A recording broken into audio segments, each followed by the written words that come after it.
வணக்கம், welcome to மகள் YouTube channel. இன்றைக்கி நம்ம பார்க்க போகிறது ஒரு பீர்க்கங்காய் கிரேவி. இது சப்பாத்தி, சாதம் எல்லாத்துக்குமே, தோசை, இட்லி எல்லாத்துக்குமே சைட் டிஷ்ஷாக நம்ம சேர்த்துக்கலாம்.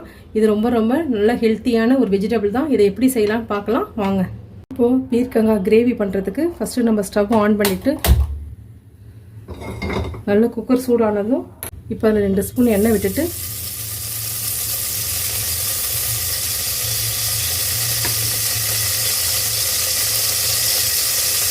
அதில் கடுகு, கொஞ்சம் உளுத்தம்பருப்பு,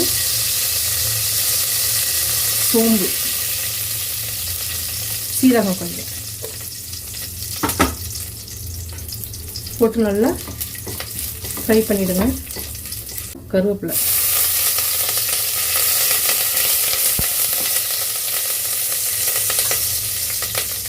இப்போ நெக்ஸ்ட் இதில் ஒரு பல்லாரி நறுக்கி வச்சுருக்கேன், அதையும் போட்டுருவோம். போட்டு நல்லா வதக்கிடுங்க.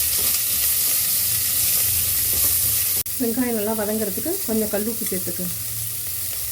அதில் ஒரு 10 பூண்டு குட்டி குட்டியாக நறுக்கி வச்சுருக்கேன். 2 பச்சை மிளகாய் காரத்துக்காக போட்டிருக்கேன், அதையும் போட்டு நல்லா வதக்கிடுங்க.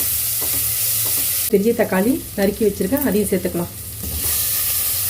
அதுக்கப்புறம் இதில் பீர்க்கங்காய் நல்லா தோல் எடுத்துகிட்டு நறுக்கி வச்சுருக்கேன், சரிங்களா? ஒரு பவுல் அதை சேர்த்துக்கலாம்.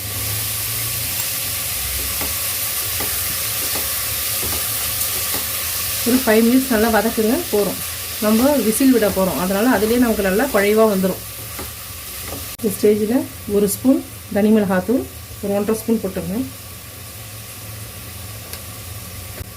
தனியா தூள் அது ஒரு 1.5 ஸ்பூன் போட்டுருங்க.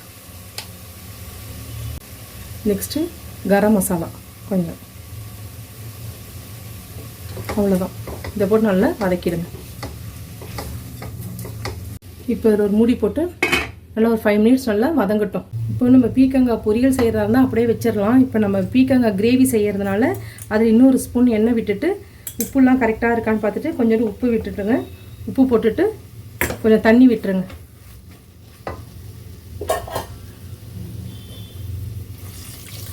உங்களுக்கு தேவையான அளவு தண்ணி விடுங்க.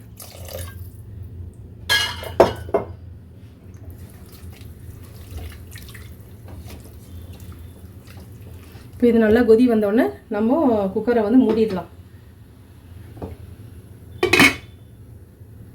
இப்போ நல்லா கொதிச்சு வருது. இந்த ஸ்டேஜில் நல்லா கிளறி விட்டுட்டு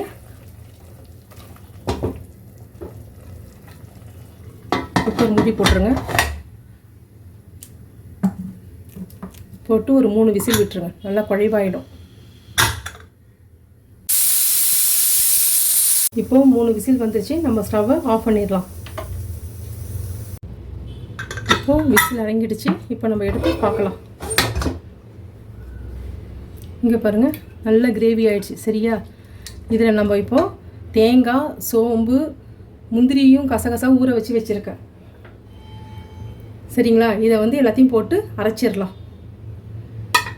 இப்போ அரைச்சிட்டு வந்துடுறேன். இப்போது இது நல்லா வெந்துருச்சு. இதை நம்ம ஒரு பேனில் ட்ரான்ஸ்ஃபர் பண்ணிக்கலாம். இப்போ முந்திரி, தேங்காய், சோம்பு, கசகசா இதெல்லாம் போட்டு அரைச்சி வந்திருக்கேன். இதை நம்ம சேர்த்துக்கலாம். சேர்த்து நல்லா கிளறி விடுங்க. ரொம்ப டேஸ்ட்டாக இருக்கும். இதில் பருப்புலாம் எதுவும் சேர்க்கறதில்ல. இது வெறுமனையாக பீர்க்கங்காய் கிரேவி.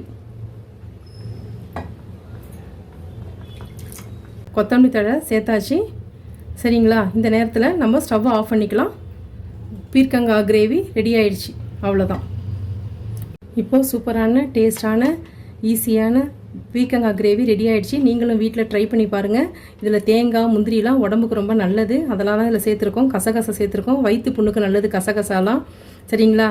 இதை நீங்கள் வீட்டில் ட்ரை பண்ணி பாருங்கள், சாப்பிட்டு பாருங்கள். பிடிச்சிருந்தா லைக் பண்ணுங்கள், ஷேர் பண்ணுங்கள், கமெண்ட் பண்ணுங்கள். தேங்க்யூ.